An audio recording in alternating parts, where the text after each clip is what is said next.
Welcome in, everybody, to another episode of 410 Sports Talk. James Haskell, along with my co-host Glenn Martin, DK running the show in the background. We are excited to get into Week 3 matters, the matters of Baltimore Ravens and the New England Patriots. We are on to New England.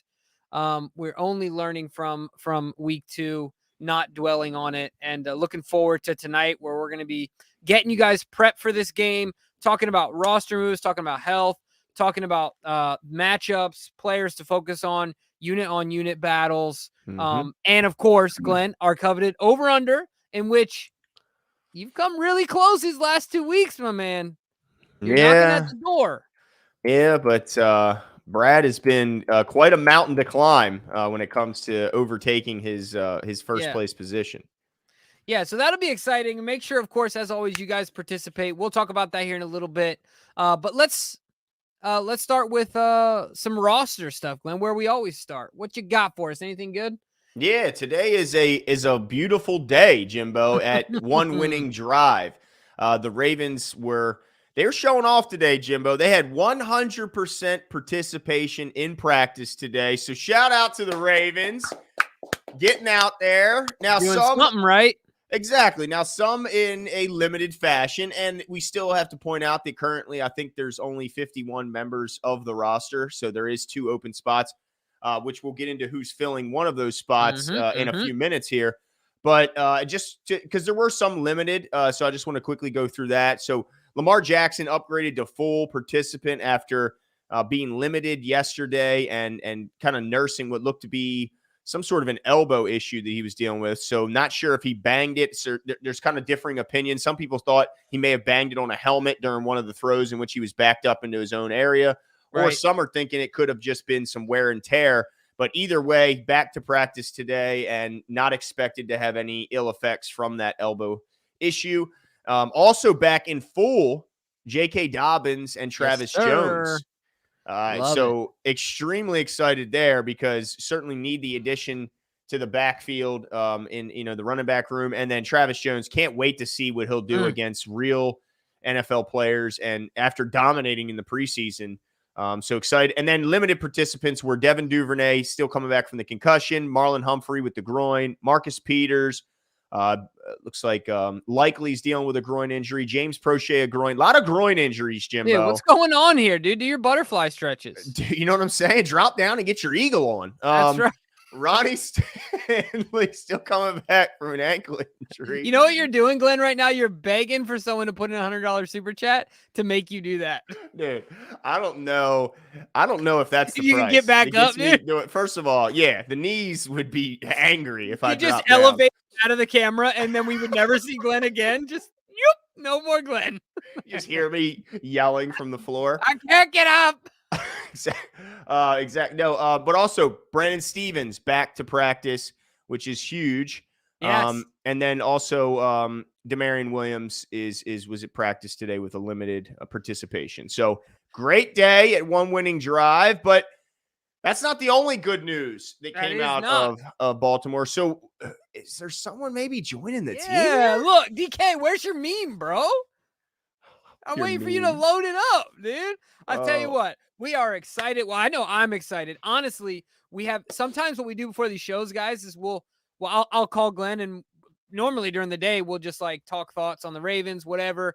But it's also fun not to before the show because this is live to get each other's live reactions. So I haven't talked to Glenn or DK about this move. Of course, you guys know that 3 letters JPP is now a Baltimore Raven. Jason Pierre-Paul. Shout out to the Ravens for getting that done. There it is. There it is. Loud and proud. Come on. But I tell you what, I'm excited for this signing. I'm going to give this signing 10 fingers. Oh, my goodness. Guys, this is not the welcome party that I was expecting. I'm excited. I'm genuinely excited. Like, I can't wait to see him out there. He's 33 years old, signs a $5.5 million deal with the Ravens. I don't know the exact parameters of the deal yet. I don't know if you have those, how much is guaranteed, how much isn't. But I know you have some comments on that. But either way, the Ravens add to a thin outside linebacker room that was down to 2. Crazy. 2. So I'm excited about it. At the end of the day, we know this guy can get it done, Mm-hmm. and he's got it done in the bright lights. So what are your take? What's your take? Yeah, so it ends up being a 1-year deal worth 5.5, and what's being described as a very rare non-minimum deal during the season. So typically, when a veteran is signed during the season, he gets the vet minimum depending on his years tenured. But it looks like the Ravens had to fork up a little bit of extra dough, and that might have been the reason why he wasn't here a long time ago, and maybe that was kind of the stumbling block that made Jason Pierre-Paul not a Raven a month ago or whenever it was when he originally came in for his workout and some negotiations. So they obviously paid up. They were pretty desperate. I'm sure Pierre-Paul saw that and took advantage of it. But either way, I'm yesterday's excited. price is not today's price. That's right. And I'm excited he's here because, like you mentioned, the Ravens are absolutely desperate for edge help. And it's interesting. They got 3 guys currently on the roster that have 90-plus sacks in their career with Calais Campbell, Justin Houston, and now JPP coming in with 91 career sacks. They are also combined over 90 years old. Yeah. I mean, over 100 combined. Yeah, that's a good point. But you didn't have to bring that point up, Jimbo. That one you could have left to yourself. But last year definitely had because his first year in Tampa, he had 12.5 sacks in 2018. Balled out. Second year, 8.5. So still pretty good year, although he missed 6 games. So he did that in just 10 games. 2020, played in all 16, had 9.5 sacks. Yeah. So last year, only 12 games, 2.5 sacks. Apparently was battling an injury for the most part of the year. That injury that is now healed. And so the expectation is that he'll return back to form. So, man, I'm excited because not only does he provide much needed depth, but he also, there's a stark difference, in my opinion, when you watch the first quarter tape of Justin Houston and you watch the fourth quarter tape of Justin. They're just overusing the guy, and he's just exhausted by the time the fourth quarter comes around. When it's really go time, he's kind of out there, just leaning on guys. So I hope that if nothing else, this provides some rest for a guy like Justin Houston, who obviously has the pass rush still left in him, but the Ravens might be asking him to do too much run stuffing to really show that off. So let's hope that at least, if nothing else, gives some other guys a good rest. Yeah, 100%, because you're right. The fourth quarter is the most critical snaps of the game, and we want these guys as sharp as possible. But really, what I'm interested in is knowing this, Glenn. I want to get your take first, and I'll give you mine. Of the 3, we'll add a Jabo in there. Let's add a Jabo in there as a dark horse. Who leads the team in sacks of those? Or you can also pick other if you think it's going to be other. But I guess it could be Bowser, right? I'm gonna go with Justin Houston being the guy. Wow. And what's that number you think? I'm gonna say he gets to 8. I don't think it's that great, but I think a lot of guys get close to 8. I think it's a pretty bunch group, but I don't see anyone getting to double digits now after the disappointing start to the season from Odafe Owe, and he was the guy that I really had penciled in as being the only double-digit guy on the team. Yeah. So now that it remains to be seen the impact Ajabo will have. Yeah, dude, what's up with you, bro? Hopping off the bandwagon so quick. Of Ajabo? No, Owe. Well, look, man, I'm disappointed in him, man. I know these people keep making excuses for him, but at the end of the day, you got to influence the passer if that's what that's why he was brought here, not to to have a bunch of excuses made for him on Twitter about how much attention he's getting from the offense. I don't really care about that because the great ones deal with that attention and still perform. So he's got to step up. But let me tell you this, Glenn. Okay. What do you got? Odafe Owe is going to lead our team in sacks. Hey, I hope you're right. I'd love to be wrong. I have faith. I have faith in Odafe Owe, and I think that JPP comes in and takes a little pressure off, and allows for him to play a little more freely because they have to dedicate a little more attention to him. Not that they're not to Justin Houston. Well, they haven't been, honestly. He was running free in the last game, if we're being honest. But I think Odafe, what the heck? Odafe Owe. I just combined their first name and last name. What the heck? All right, Odafe Owe gets do you think JPP is a guy, like, when you look at him versus Bowser and Ajabo, is this a guy that just bridges the gap to get to them, or is this somebody you think can be here for the most important time of the season near the end. Yeah. I think he becomes a contributor throughout the season and plays really well for us. I'm staying positive. Looks like DK's got a tweet here queued up. Let's see. Jason Pierre-Paul will play both of his former teams 2022 as a member of the Ravens. Good point. Week 6 at Giants, week 8 at Buccaneers. I tell you what, this is not for nothing. I think we really like Kevin Oestreicher. He's a good follow on Twitter. Mm-hmm. He's got some good stuff, so go check him out. I mean, you can follow us too. We don't mind, but he's a good follow. Okay. But all I want to say is from a contribution standpoint, I think that he is a pivotal part. Like if I go from most important to least important, I think by playoff time, he's like number 3. He's already got 2 rings. Yeah, absolutely. So, I mean, I think it ends up being Adafe, Bowser, and him. I think that's what it ends up being. Do you think he's good enough to get, say, maybe a handful of sacks? Yeah, I think so. That was James's joke. Shout out to James. Oh gosh, see, shout out to that James. One went right over my head. That was pretty good. Jeez, whiz. But yeah, I mean, I'm excited about overall. I think I give this signing an A if I had to grade it. But I also give him an A for exercising his leverage on that, getting as much money as he could out of that deal. Yeah, it's exciting though. Nonetheless, exciting, and let's hope that he gets brought up to speed very quickly because we could use him certainly this Sunday. With the now, do you think that it's realistic to see him, like, for me to expect him on the field Sunday in some capacity? Yeah, I was wondering that. I mean, at the end of the day, like, I don't want to be that person that says offensive linemen block people, and that's like it's really simple, and then pass rushers just rush the quarterback. Yeah. But I think that with him being a vet, they could put him in there in a decent amount of scenarios in which he wouldn't need to know the entire defense to have an impact on the game. Yeah. So I think he takes some significant snaps.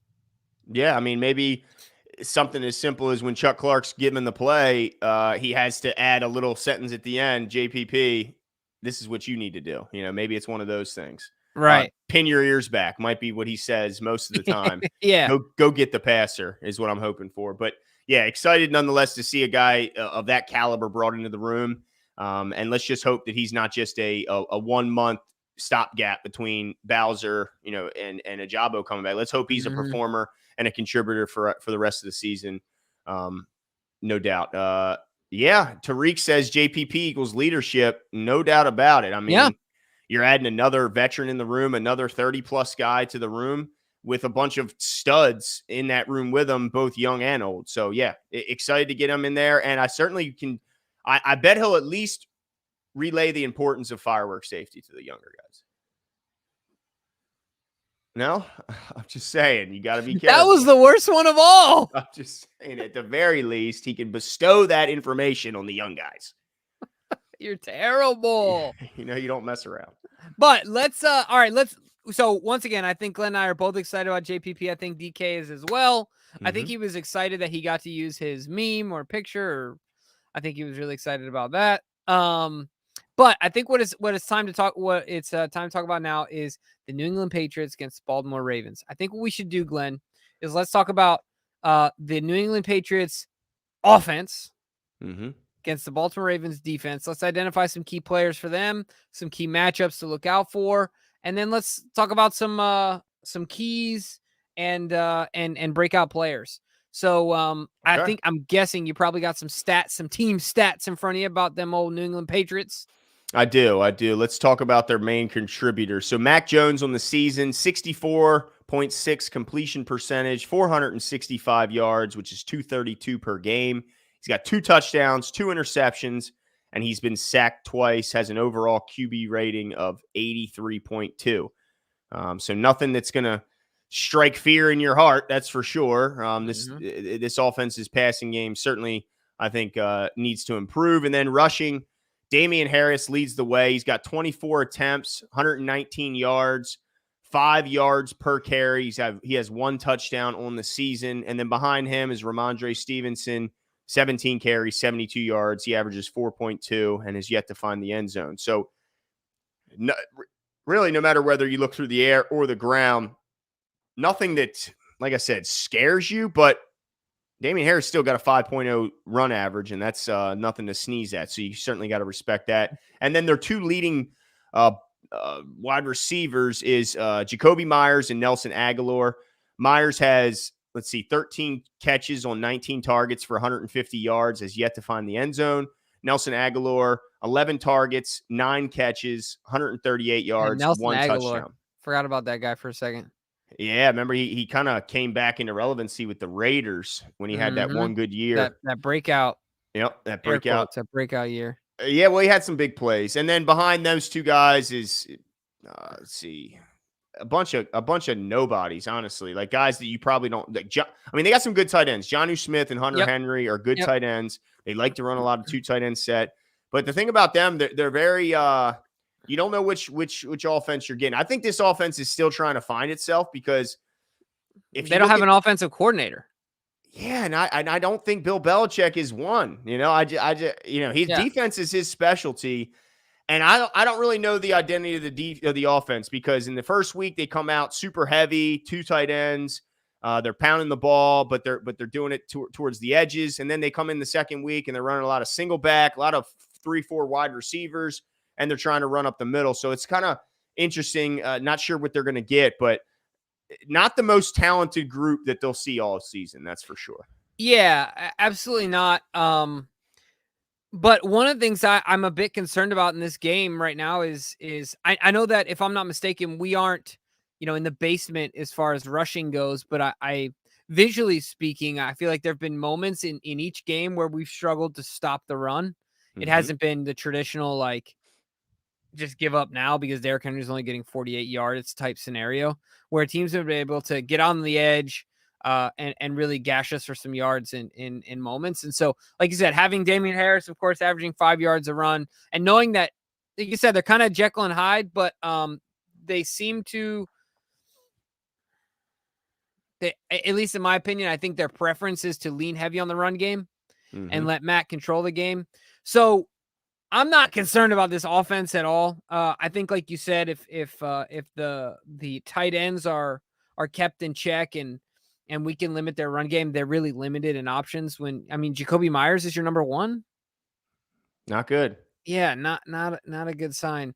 But I think from a matchup standpoint, I think that's what it really comes down to, in my opinion. It's, can we stop Damian Harris? I think he is he is the straw that stirs the cup. And do you have, I had him a second ago and I just lost him. Do you have some defensive stats for us? How are we against the run right now? Let's see. So against the run, like you mentioned, had some really nice spots, but also there was a couple that were a little nerve-wracking. I think Michael Carter had a few in the first game, and then last week we did see Mostert pop a few. Let's see. Defensively against the run, the Ravens are giving up 4.8 yards per attempt. 84.5 yards per game on the ground. That's what it was, right? So, yeah. I mean, not horrendous, but no. Like you said, this is a team that needs to run the ball. So that's probably an area they're going to look to try and expose. Yeah, absolutely. So from a matchup standpoint, I think unit to unit, I think it's their run game against, it takes an entire unit to stop a run, but our big guys up front. Now, the other thing I want to talk about defensively for us is I think there was a distinct difference, and correct me if I'm wrong here, but you watch that first game, the interior pressure that we got in comparison to week 1 and week 2 was pretty drastic. Yeah. So I think it's going to be important for those big boys up front to bounce back as well, to get that interior push to make a Mac Jones, who's obviously not the most athletic guy in the world, to make him, dance back there a little bit, take him down and hopefully make him throw some errant passes. I think that's going to be another key to this defense. But Glenn, this is what I've got to ask you. How does this secondary respond in this game? Any concerns about the psyche of Kyle Hamilton? Well, I do think that his confidence has been shook pretty good. I think that it's going to be up to the vets in the room and his coaches to try and help him bounce back, because I think right now he's pretty shook up from what's been happening to him. I think he's pretty disappointed in himself. A guy who holds himself to a really high standard, and those were some pretty bad mental errors, leaving. Not just leaving, like, it's not like he left Nelson Aguilar or Jacoby Myers wide open. He left the fastest guy that we've ever seen in the NFL just go butt naked down the sideline. And that cannot happen. So I think his confidence is shook.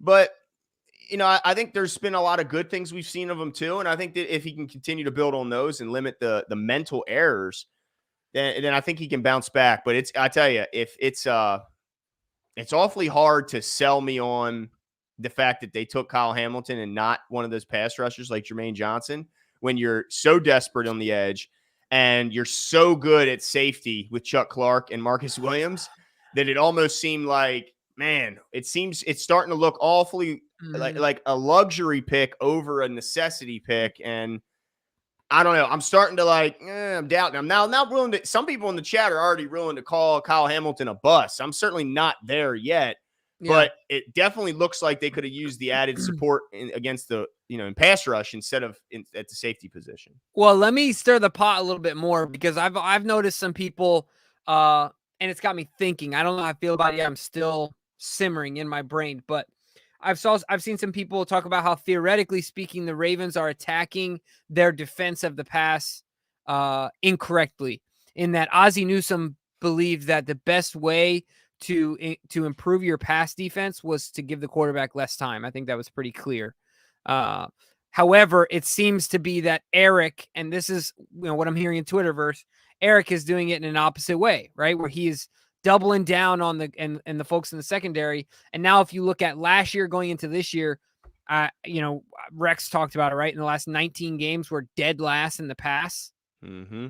And we're also, we're also terrible at pressuring the quarterback, at least from the outside linebacker position.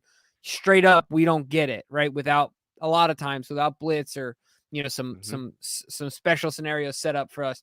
So any concerns, theoretically speaking, about the way that we're built to cover the pass? Because it is a good question. At the end of the day, DBs are set up to lose. You get paid for taking the longest to lose. The NFL has decided this game is a game of points and of scoring, and that's what gets people excited. So they're going to give DBs every disadvantage that they can. So is it over-investing in a position that really is like lose the longest or take the longest to lose and you get the most money? Is that the best strategic position for a team like the Ravens to take?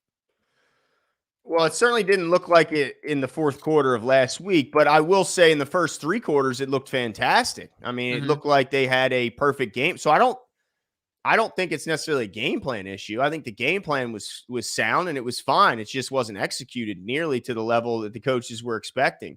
I think that when you look at all those points were scored in the final 15 plays by that offense, and it was when Marlon was out and we had a bunch of young guys back there and guys were just not in the spots they belong. So I think it's hard to gauge, the effectiveness of this scheme based on that fourth quarter because nobody was in the correct position. I think go ahead. Well, I was just I think if you're out, if you're just being out schemed and, it's a situation where they're exposing a weakness in your scheme, then that's a different problem. But I don't think they found a weakness in the scheme. They just found a couple of young guys who weren't in the right spot. Yeah, I agree with that. I'll also say that the statistics are a bit skewed. I think it's fair to say they're skewed if you're talking about the last 19 games or whatever. Like, how many games did we suit up with our guys last year in the secondary? Or everybody has injuries, but anywhere close to our guys, right? I'm not talking about missing one guy. Yeah. You know what I mean? We're missing an entire unit at some point, right? So certainly that's something to consider as well. But it did get the wheels turning in my brain a little bit because I was like, dang, I wonder if Ozzie, now I know his fingerprints are all over his team, if he would have done things a little differently. What if Ozzie would have taken that pass rusher and Eric took the safety? It just makes me think, you know what I mean? But I want to get to what Travis says here. Travis says the truth. Where's Ronnie? Moses wasn't very good either. We heard some stuff on Ronnie and on Boyle, right? Yeah, back as full participants. So not limited like we saw a lot of Ronnie. He's a full participant in practice, and so is Nick Boyle. So if they're not healthy enough to play, then why? Like that would be. I get the Ronnie thing more than Nick Boyle. I still am scratching my head about that one. But I will say that as far as the offensive line goes, I think we can all agree that they played fantastic from a pass blocking standpoint. They were. I mean, it's hard to point at a spot where you can say they were bad at when it comes to blocking for the passer, but they've got to get better at run blocking. They just got to get way better. And like I mentioned in our last show, you're right. Morgan Moses had his share of missteps. McCary had his share of missteps. Powers. I thought Linderbaum and Zeitler played pretty well in both pass and run. I mean, Linderbaum has his moments where he struggles physically, but he just always seems to hang in there. And then a lot of times he overcomes those with just great leverage. So I think they need to get better, but I will say I think they made strides. Certainly in the passing game, they did a fantastic job of letting Lamar Jackson feel comfortable, but they got to get better again in the run. You caught it, DK. Yeah, I agree with you, Glenn. Dan Wald 80 says, which game this year do you truly and without a doubt know LJ will throw his first? Jackson 6. Houston looking saucy too. In my opinion, our defense only gets stronger. Do you truly and without a doubt know LJ will throw his first? Jackson 6? Does that mean 6 touchdowns? Yeah. I don't think it's going to be this one. We're going to, I think, switch and start talking about the New England defense versus the Ravens offense. And as much as they lack talent and explosiveness and all those things and identity on offense, I think they have all those things defensively. They are a much better defensive team than they are offensive team. So as far as who I think it'll happen against, let's see. Is there any way it could be the Steelers?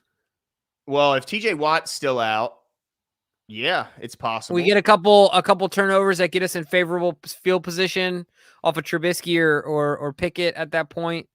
I think the most likely would be a team that's less familiar with the Ravens than the Steelers are. Initially, I would have said Jags, but the Jags look like they got some punch this year. They do. They're my sneaky pick this week. In fact, they got a tough matchup. Why am I blanking on it right this second? But I think they got a sneaky shot at upsetting a really good team this week. But I don't know who it would be. I guess the Jets would have been my pick last week. We saw how that turned out. Man, I don't know. I'd have to look at the schedule and really try and break it down. But 6 touchdowns also, I don't even know if that's going to happen. I mean, that's pretty impressive. Yeah, will that happen this year? You know what I mean? That's interesting. That's a lot to do. 6 tutties in one game is pretty impressive. Yeah, but all right. Let's get into our keys, or should we? Let's talk about our defensive. Let's talk about our defensive keys and our breakout players of defense, and then we'll swap up the units. Okay, perfect. All right, you want to start with your defensive key?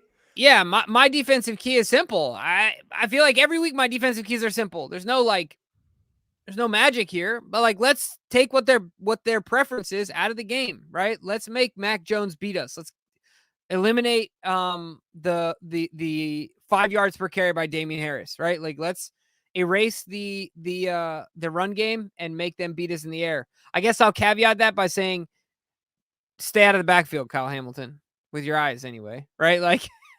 Yeah. Keep people in front of you. But my key to the game is just make Mac Jones, do his best impersonation of Tom Brady, and I feel pretty good about us winning. Okay. All right. Put the ball in the game in Mac Jones' hands. I mean, my key defensively, and I don't know if I'm going to change this until this might be like my tackling key last year where I just left it as tackling. To me, it's about communication. I don't want to see any more receivers running with nobody within 15 yards of them in any direction like we did last weekend. Yeah. That's all. That's because if you just look at man to man, they don't have the guys that can beat what we got. They just don't. I mean, they just don't have the talent. They don't have the explosiveness. And I don't think they have the creativity or play calling anymore after McDaniels is now a Raider. So I think the big thing is as long as you play a sound fundamental defense, I don't think that they are going to score enough points to beat the Ravens offense. So it's just communication to me. Communicate. Got to communicate. Like they say, obnoxious communication is what they want. They want you talking so damn much that they're like, all right, I'm tired of hearing you. So it's all about obnoxious communication to me. Yeah, I like it. I like it, Glenn. So let's switch it up now and let's take it the other way. Let's talk about their defense against our offense and kind of what we expect to see. Give me a rundown. What are we looking at this defense? Oh, no, sorry. My bad. Well, what I meant to say. Don't we have to give our breakout defensive players? Oh, yeah. We do. You go first. Man, I so badly wanted to put Odafe Oweh on this list because I want him to just explode and be that pass rusher they wanted him to be and thought he would become. But I'm going to say Travis Jones. For Ooh. one, I'm banking on the fact that he's playing. But I think with 2 full weeks of full participation, I think he's going to play. And I think that he's the guy that is ultimately going to get slept on a bit when they're lined up and they look over and they see Calais Campbell and they see Justin Metabike and they see Brent Urban. They're going to see some familiar faces, but they won't see a familiar face when they look at Travis Jones. And I think tape, baby, no tape. That's right. And I think he'll use that relative anonymity to take advantage of some of these guys and kind of show them, oh, this guy can play, and we need to start looking at him and not Calais and not all these vets. I think Travis Jones jumps off the tape and makes some big plays this weekend.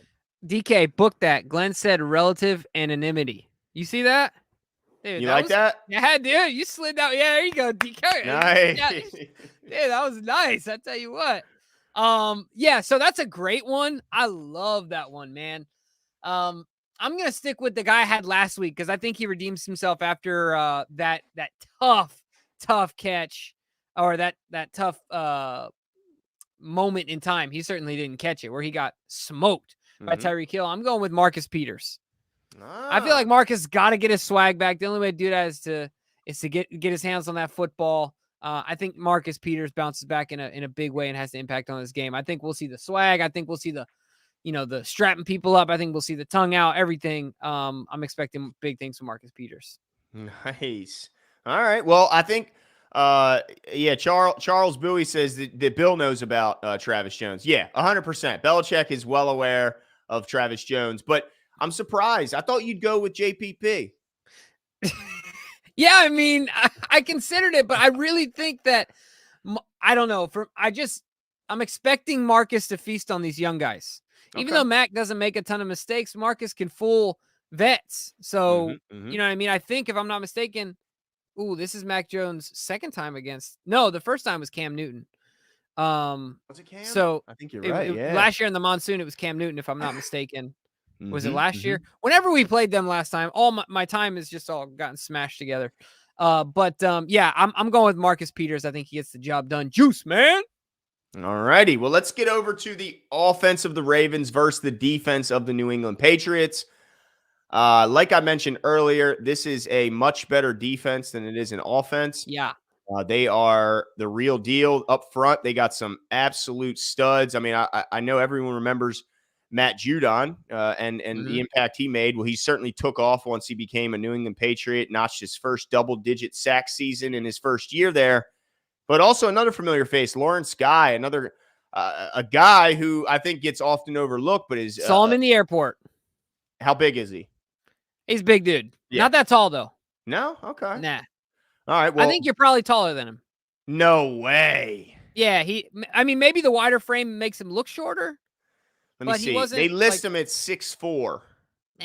Not buying it? Okay. Nah. All right. Well, if he's 6'2" at best. Okay, well then I am taller if he is 6'2", but 6'4", definitely not. But he's solid player, solid vet, strong at the point of attack and good against the run.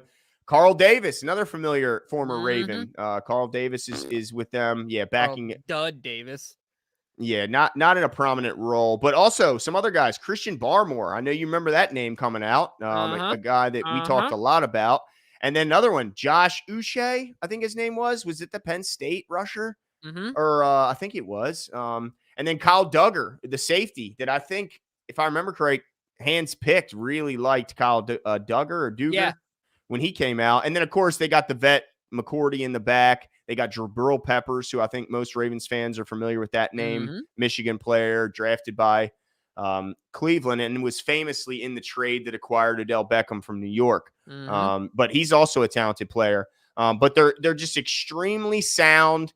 They don't make mistakes defensively. They're extremely physical. They're great against the run. Obviously, can rush the passer with Matthew Judon and Uche. They're really good defensively. So you don't want to make mistakes against this defense and help their offense, because their offense needs help, and their defense looks like they're going to try and provide that help. Yeah, what's really funny at the beginning of this, you talked about how their defensive unit is better than their offensive unit, right? Yeah. Their offensive unit only averages, if I'm not mistaken, 12 points a game, which is miserable, right? Their defense is holding people to 17 points a game, and their offense can't keep up with that. That is In this day and age. Whew, that is putrid. My goodness. But anyway, I just thought that was really interesting. Like you said, just to add some to that, if I got my numbers right here, they're only allowing 45 yards a game in the rushing attack, which is, I mean, that's essentially half of what we're doing. That's impressive stuff. 45 yards a game. No, they're giving up 78 yards a game. 45 total rush attempts is what you saw. Oh, geez, a whiz. So 78 yards per game, but they're only giving up 3.5 yards per attempt. So people are, that's it's tough sledding. Yeah. So, but like you said, Glenn, at the end of the day, a sound, disciplined defense. Interested to see how this matchup goes. I think ultimately we all know what we're going to guess, but I want to talk about the Ravens offense because I want to talk about these matchups here. We all know who the Ravens players are. Let's see. Dan Wald 80 says, I'm putting the super chat that LJ gets it this weekend. All right, dude. If LJ gets 6 this weekend, consider yourself a winner. We'll send you a shirt. No doubt. Yeah. I think you earn it. Dude. Yeah. That's well earned if they do that against this Patriots defense. They are no joke. So it's got to be 6. I mean, I guess he can rush it in too. Oh, he can have it any way he wants it. 6 tutties, you get a shirt. Yeah, for sure. We're all getting shirts. We're Oprah up in here. No, but I want to talk about some things here. Obviously Lamar Jackson is the focal point, but oh geez, there goes my light. You know, JK potentially coming back. Man, that's such a rookie move. I forgot to plug my light in before the show started. Golly day. All right. Adds a little something extra with the dim light.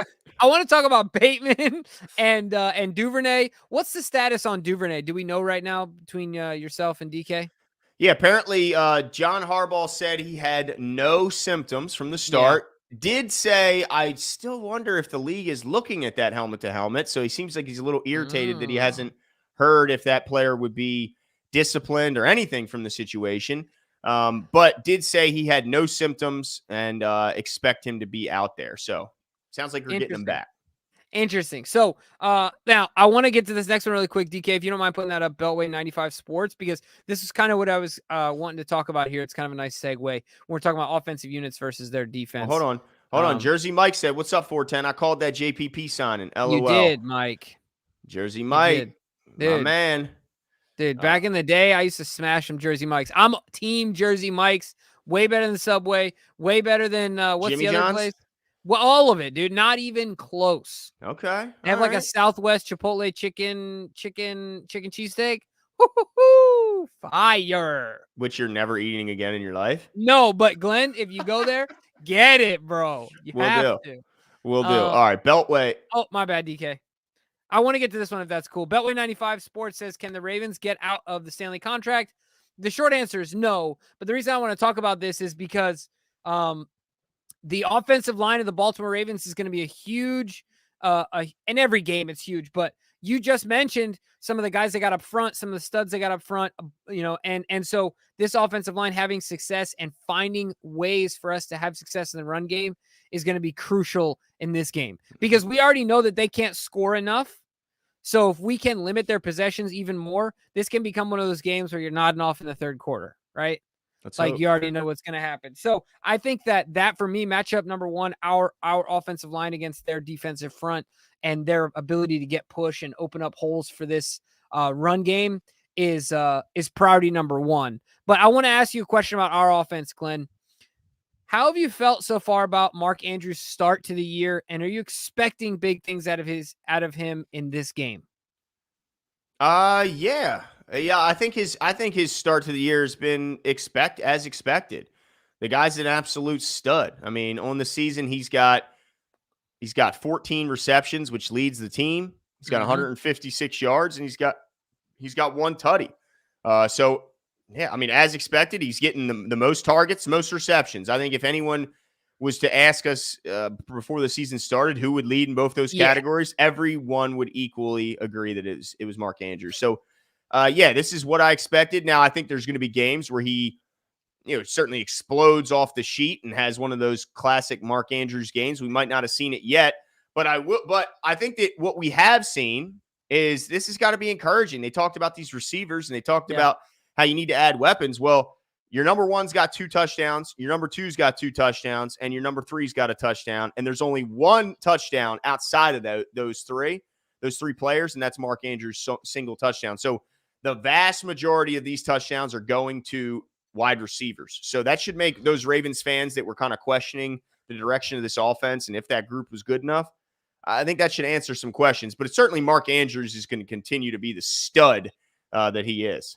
Yeah, and it's really his running mate that everyone's gonna have their eye on as well. Of course, who's struggling with a groin issue, but if Likely's out there, dude, look, I'll go over there, dude. I'll Mr. Miyagi all them groin injuries right out there. You know what I'm saying? If I have to, because I'm a Ravens fan, Jimbo. Okay. It's a wonder Deshaun Watson didn't call you. Come on, man. Come on now. Come on, man. I'm just saying, I'm here to help, okay? Gonna find all his chakras, huh? Oh, man. Oh, man. I'm not going to that guy's house. I am not going to that guy's house. I refuse. Okay? And I'm not meeting him at any facility because I saw how that goes too.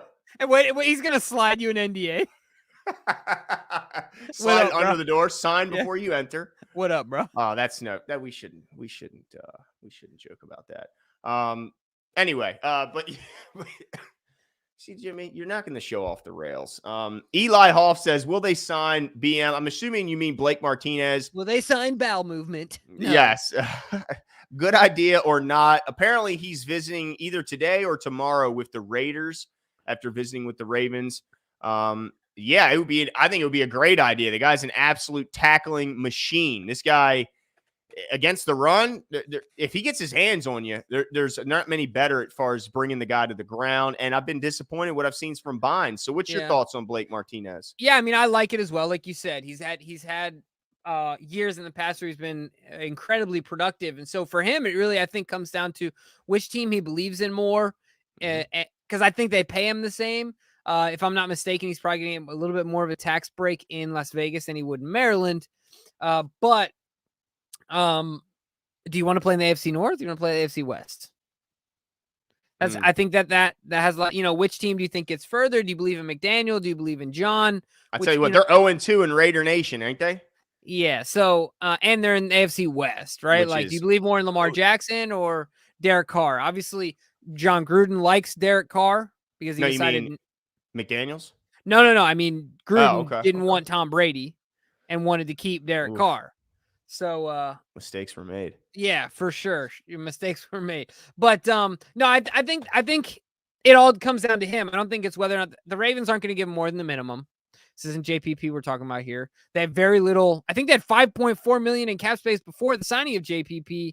And so I think they'll have to do some moving around just to make sure the lights are still on, right? Is I think what I read. So, they're not going to give him anything more than the minimum. I think it comes down to what Martinez wants at the end of the day.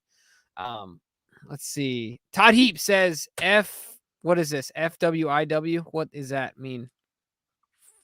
For whatever it's worth? Hey! Dude. Yeah, for whatever it's worth, my breakout player is Likely. Hamilton had a bad day as a young rookie. Likely played a better second game than his first. I love your breakout player.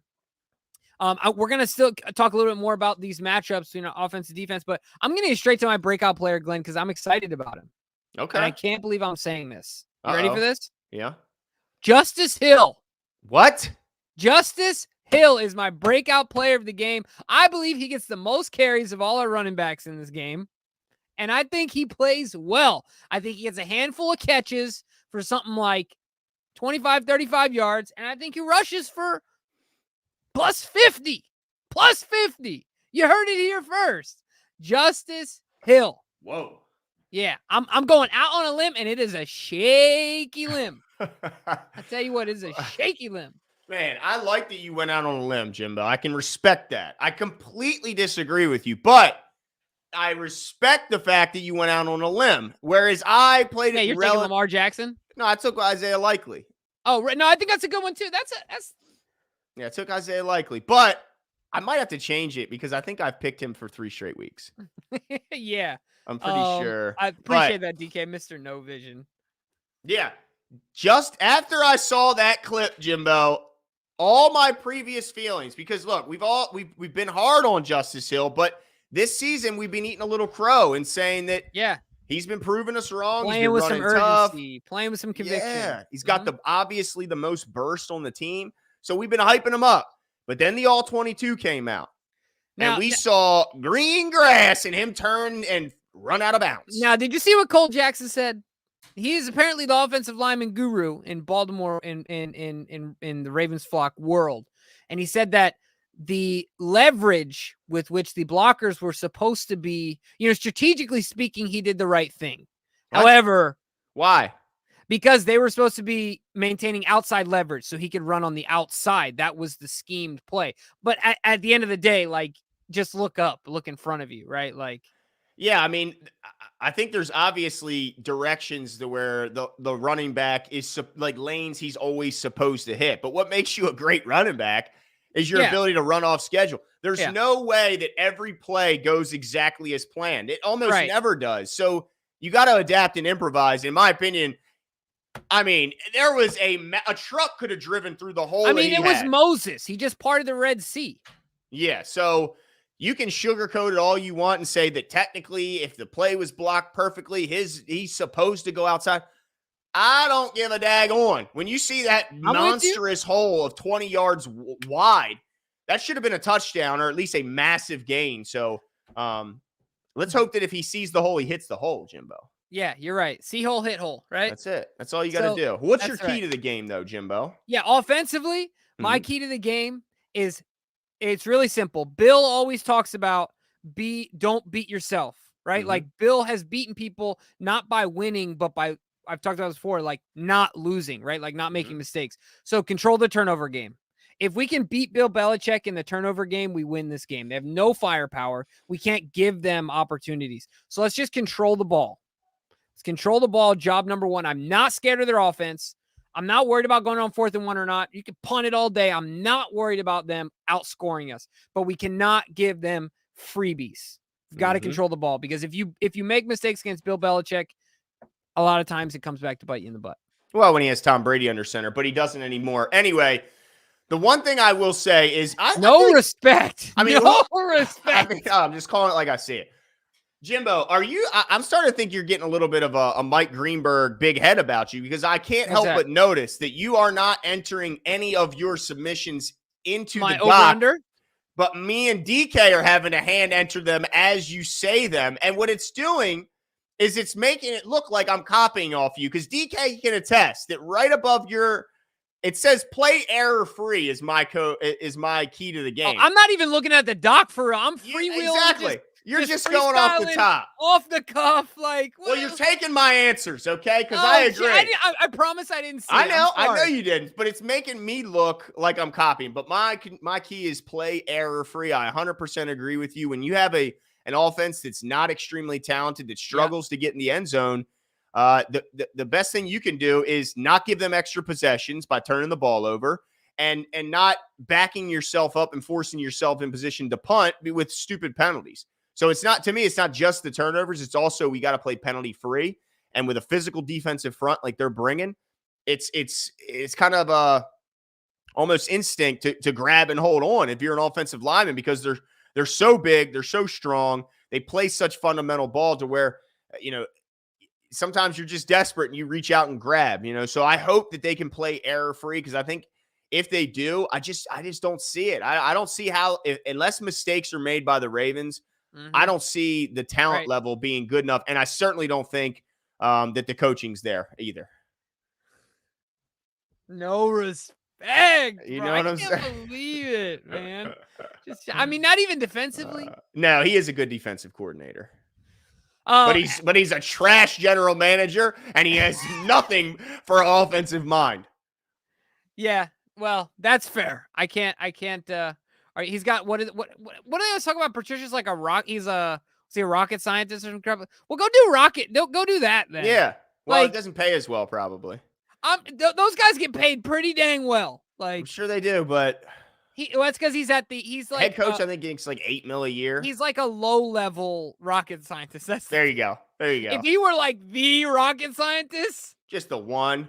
Yeah, just bankrolling, dude. I mean, geez, a whiz. Well, Channel Dirty thinks you're cheating, Jimbo. And he said that. Well, he says you're like his mother when they play cards, a saint any other day, but when you get some cards in your hand, all of a sudden. Right. You want me to tell you a good story about cheating?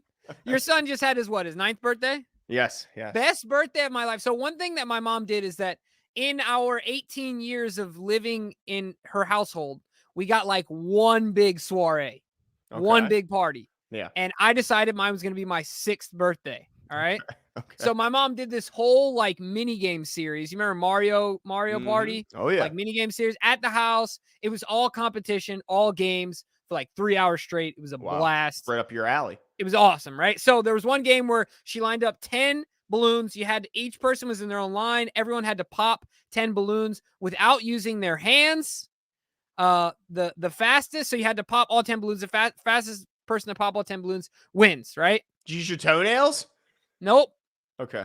I grabbed my dad had in the utility room some little tiny like what are they called? Oh my gosh. Nails. There you go. Little tiny like carpenter, like finishing nails, right? And I stuck it out in my pocket, like my jean pocket. Like I stuck it right through it, you know? You cheater. Oh, I destroyed every one. Dude, I wanted to win, bro. I was winning at all costs, dude. I didn't care. This is why you defend Bill Belichick, dude. If you ain't cheating, you ain't trying. You're cut off the same ilk. I mean, what's going on here? I'm like one of the only guys that defends Lance Armstrong because everybody else was doing exactly what he was doing. Everyone. Look, I mean, there's no difference. Disappointed, man. Disappointed. Anyway, 6 years old. But dude, the thing is, I had to win. It was my party. Like the pressure was on. I was at home. It's my party, and I'll cheat if I want to. That's right, dude. I had to win, bro. I'm just saying. Man. Yeah. Okay. I'll never forget that because I did feel bad afterward, but I never told anyone. Never. Truths are coming out here, dude. The 410 therapy room. Well, I'll be watching you next year because, as you know, when we take our yearly vacations, my family and James' family. Look, Katie's in the comment right now. You see that, Jimbo? Katie said, I ain't playing no more games with Jimmy when we go to Maine. Well, Glenn, we're on teams. So whatever benefit you get from that's right. Wait, and by the way, can I just also call you out for cheating? Katie got mad at you for cheating, not me. Oh my God, she got so mad at me when I cheated. Oh my God, I've never seen that look in her eyes. She wanted to murder me, dude. I looked over. By the way, we're playing Pictionary, and apparently you have to only look at your teammates' drawing, and it's against the rules and frowned upon. And I'm the worst drawer. Yeah, so he's a horrible drawer. So I was looking at his wife's or my wife's drawing. No, you're looking at Katie's. Yeah, I think it was Katie. I can't remember. And but she Glenn was does hot. one of these. He like, whoop. And she was so, I guessed it right away. She was so good at drawing.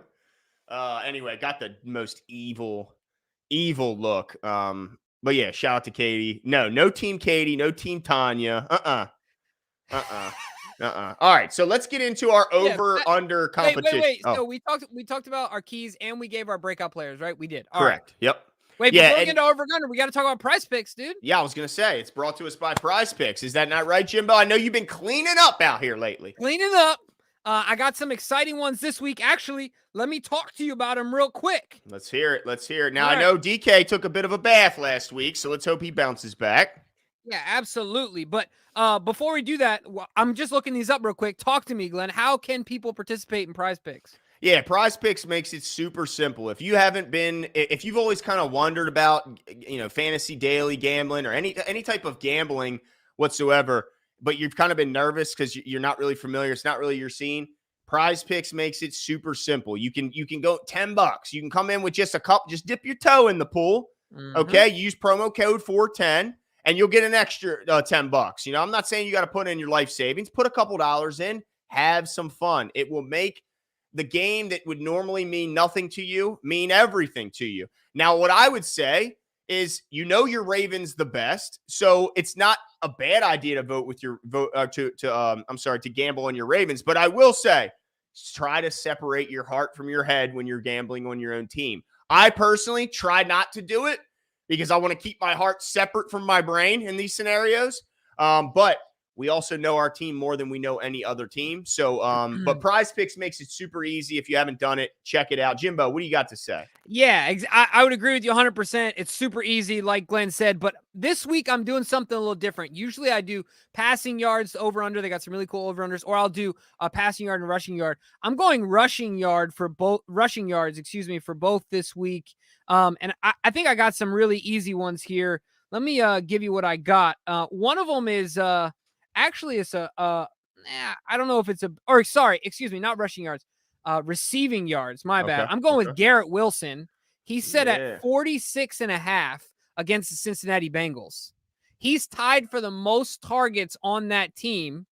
Joe Flacco, baby. That's right. And Joe Flacco is currently third in the NFL in passing yards. Yeah, so buddy. I'm going the over on that one. And I also think you'll think this one is interesting. I'm going with Stephon Diggs against the Miami Dolphins at 80 yards. I'm going with the under. Xavier Howard? Yeah, I think that they're going to just try their best to hone in on him and make everyone else beat him. I know it's easier said than done, but I feel really good about those picks. Okay.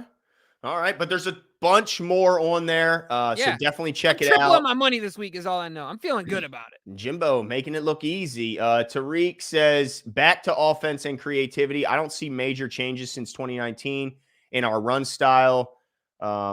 In our run-styled offense. As OC, you need to evolve every year or you get red. Well, I will say that I think people should be thrilled about the passing game and the state of the passing attack. I agree. The run offense has to improve, but I don't think this is a schematic issue. If you look at the all 22, it's just guys aren't doing their job. I mean, getting laid, like badly, and just end up on their belly completely out of the play within a half a second after the ball is snapped.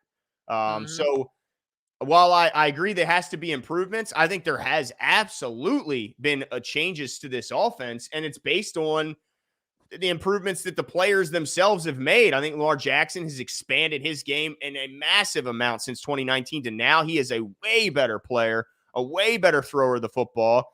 I mean, it's night and day. Yeah, I mean, he's always been a good decision maker with the ball. But as far as his ability to just sling the rock, it's night and day. And I think the weapons have gotten way better. So the only thing, in my opinion, that's worse is the offensive line. And let's hope that if they get Stanley back and they continue to work together, that some of those issues resolve themselves. Yeah, fingers crossed. Here's to hoping, right? That's all we can do. Yeah, absolutely. So let's get to our over-unders. But before we do, the other thing I just quickly want to do here is I want to give our show, every show we shout out our patrons. And DK keeps putting out, I mean, absolute fire when it comes to articles.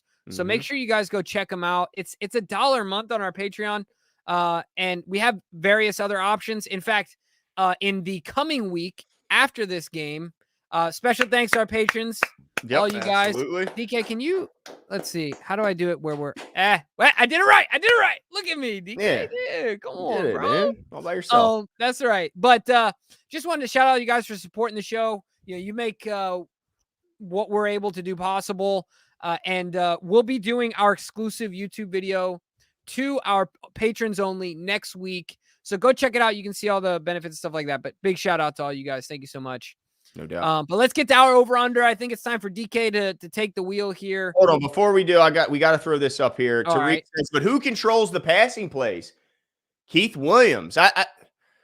So whoever you want to give the credit to, I do agree that Keith Williams and T. Martin have input, but we still got to give credit. The play caller and the offensive coordinator is Greg Roman. So if that's, I do think that Keith Williams absolutely. I just wonder what his role is under the scheme of things, and because he's a wide receiver coach, to me, he's teaching the wide receivers and the tight ends how to properly run routes and catch the ball.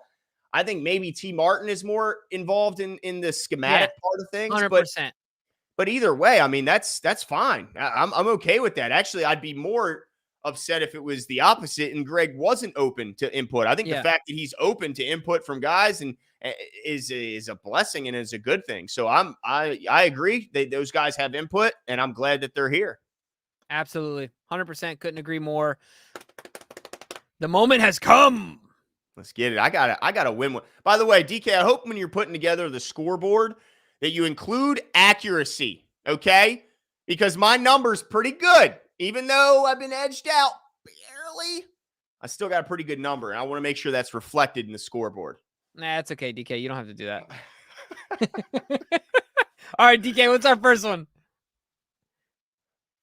Lamar Jackson rushing yards over under 51.5. This one is simple for me. I'm going under. I think that it's really simple what the Patriots are going to try and do. I'm going under. What about you?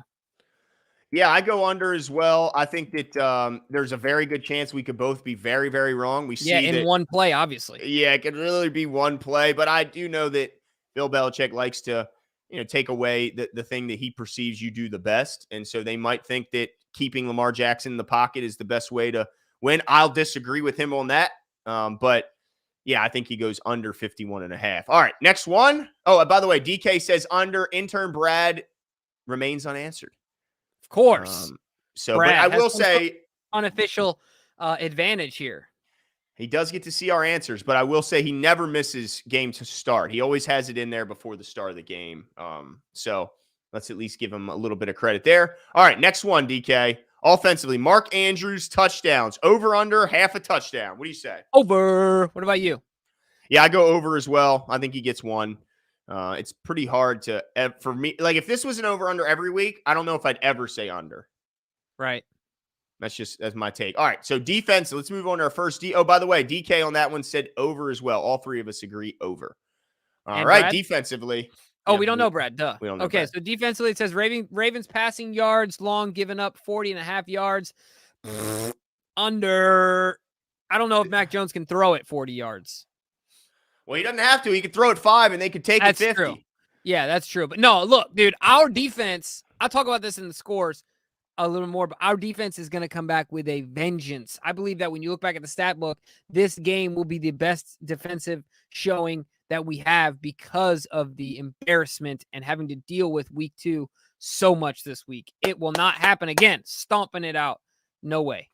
Nice. I agree. I think they clean up some of those communication errors, and I just don't think they have the guys on the outside even close to the athletes that Miami has. And so for that reason, I agree. Under. Wait, you're not worried about Jacoby Myers? No. Okay. No. Just making sure. I mean, look, he could prove me wrong, catch a 70-yarder, and I'll look like an idiot. But, yeah, not worried about it. DK says under as well, so all three of us agree there again. All right, last over-under on defense is tackles for loss for the Ravens. Over-under 3.5. What do you say, Jimbo? Yeah, shoot. What did I put down? I put over for this one. Of course you did, because you copied off all mine. But go ahead. Did we exactly every single one of them, Jimbo? Well, these DK, I got to be honest, bro. I don't know how you could answer any differently this week. I was expecting more. Well, he did answer differently. He didn't share the same in this final one. So we're definitely, this one to me was the easiest one. You think over? No problem. Look, all we got to do is if we get to the quarterback once, you're telling me there's not going to be 2 negative runs in this entire game? There's definitely going to be negative runs. I tend to agree, especially with this offensive front. Beasts, and their tackles are a little suspect. Yeah. So yeah, we'll see what happens. But I agree, over. DK says under. I think this is just a big ruse for DK to get back in the winning in column, because this is the only one that he disagreed, and the one that I think we feel most confident about. So I think he might be up to some shenanigans here. We'll have to see. All right, so if those are a tie, if those are members of our audience that are tied after the over-unders, we go to our closest to the pin challenge. Yep. And so those two are always total yards for the Ravens, followed by total score. So we'll start with total yards. Jimmy, how many yards are the Ravens getting? Yeah, the Ravens are getting 380 on the Patriots. I think that's a great day for how good that defense is. I think the Ravens get it done. That's interesting you went 380, because I went 385. Wait, but I had mine in there before you. That might be the truth here, Jimbo. Yeah, look, you're trying to turn everyone on me over here. But I know for a fact that mine was in there before you, buddy. You got to say all the facts.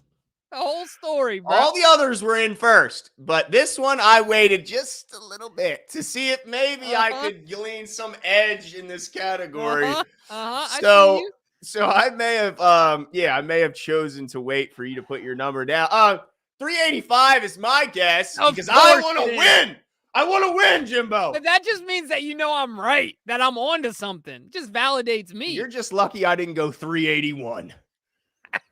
Okay, be lucky that I gave you a little leeway. Yeah, I feel so lucky right now. I'm glad. And DK has no faith in the Ravens. Has him at 350 yards. No, ever since he went for 40,000 yards in week 1 and then back down to 200. Yeah, you're pulling a Michael Scott, dude, where he's like, Michael, I'm usually a 10. Today I'm a 1.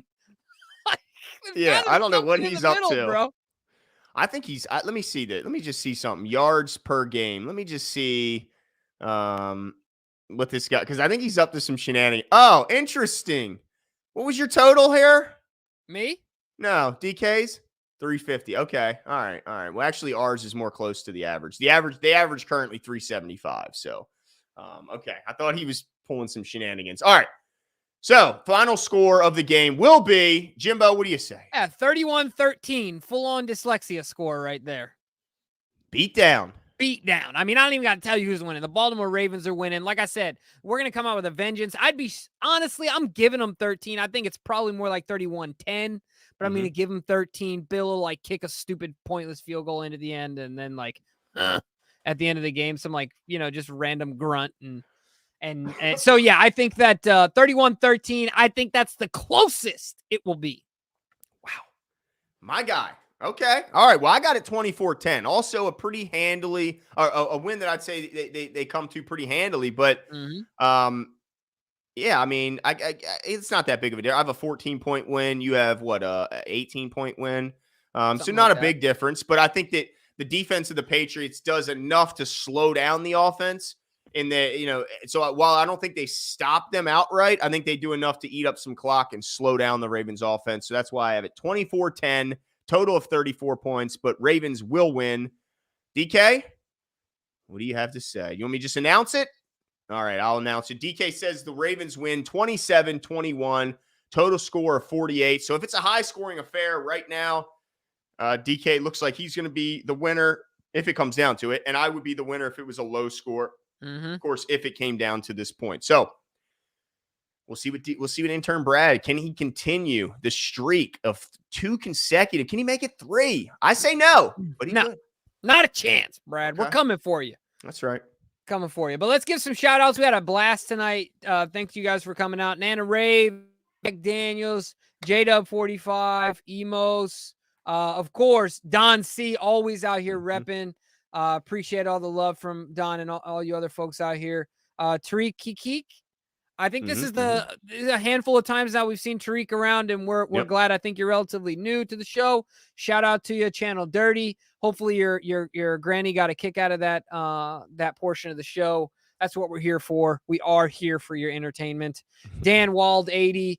Everyone else that contributed tonight, Katie, shout out. We got to give a shout out to Camden, of course, Glenn's son. Shout out to Cam. Happy birthday.